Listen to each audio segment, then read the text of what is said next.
Today, we will talk about when we should think about thread safety. Each thread has its own call stack. It contains primitive values that are specific to a method and references to objects that are in a heap. Access to this memory is in last in first out order. Whenever we call a new method, a new block is created on the top of stack which contains values specific to this method, like primitives, variables, and reference to objects. When the method finishes execution, its corresponding stack frame is flushed. The flow goes back to the calling method and space becomes available for the next method. Because every thread has its own stack, everything in the stack is invisible for another threads, and we can say that its values are thread safe. New objects are always created in heap space, and the reference to those objects are stored in stack memory. These objects have global access and we can access them from anywhere in the application via reference. Heap memory divided into smaller parts like young, old and permanent generation, but it's not important for our topic and it's used for optimizing memory usage. Heap memory is not thread safe. Let's look at simple example. Here I have a simple method that counts the number of occurrences of a character in a string. What will happen if multiple threads use this method? Will it be thread safe? The answer is yes. This method is thread safe. But why? We all know that increment is not a thread safe operation because it's performed in 3 steps. First, we read the value from the variable. Second, incrementing the value by 1, and finally, we assign the incremented value back to the variable. However, in this case, we can see the variable counter is a primitive and it's located within the thread's call stack. In other words, each thread has its own counter variable, and when we increment it, it's done safely within each thread. This means that the threads do not interfere with each other. The same thing happens if we create any object within the method. It will have a reference that is unique to that thread. It's also true if we create objects inside the method. This method is thread safe because each thread would create its own array list and store own reference to this object. If we move the variable or object to the class level, like here, and an instance of this class is used by multiple threads, such as in the case of a singleton service from first video, then problems and questions arise about what will happen to this variable during program execution. The answer is it will be visible to all threads so they can affect each other.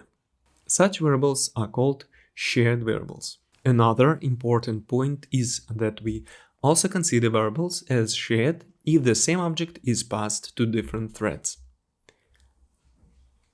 In this case, even though the variable is local, it is shared for the running threads because both threads use the same variable. Next, I want to talk about Java memory model.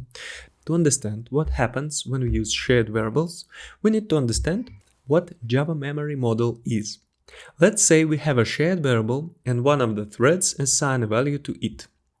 The memory model answers the question, under what conditions will another thread see the value 3? The answer is, in the absence of synchronization, another thread may immediately or never see the results of this operation. Why does this happen? How can it be that another thread can never see the value? As we know, the Java compiler performs many code optimizations when translating it into bytecode. In addition, many optimizations are performed during the runtime of the program itself, which achieves high performance of Java applications. However, it has certain consequences, as data can be stored in processor's registers or processor's cache and not be written to memory, where the value of the variable can be seen by other threads. Also, the compiler can change the order of instructions, execute them in parallel. It calls reordering. I want to show you an example from a book. In this example, we have 4 variables and 2 threads, which assign values to these variables. And after that, we write the result of execution. In this example, it's impossible to predict the result. It can be even 0, 0. Unfortunately, when I start this method, it always returns 0, 1 result on my Mac. So I couldn't reproduce the situation with reordering. The result also depends on the operating system and JVM. In a single-threaded environment, such optimizations speed up the program, but the Java specification requires support for sequential execution semantic within a thread. It means that the result of execution must be in strict sequential order. In other words, if your application runs in single thread, the result of all instructions execution will be the same as it were executed sequentially. However, in a multi-threaded environment, the sequence of instruction execution comes at a high cost, and it will cause processor cores to idle. Java memory model provides minimal guarantees about the order in which threads will see each other variable writes under certain circumstances, such as synchronized or volatile. On slide, you can see happens before rules. Try to study these guarantees by yourself.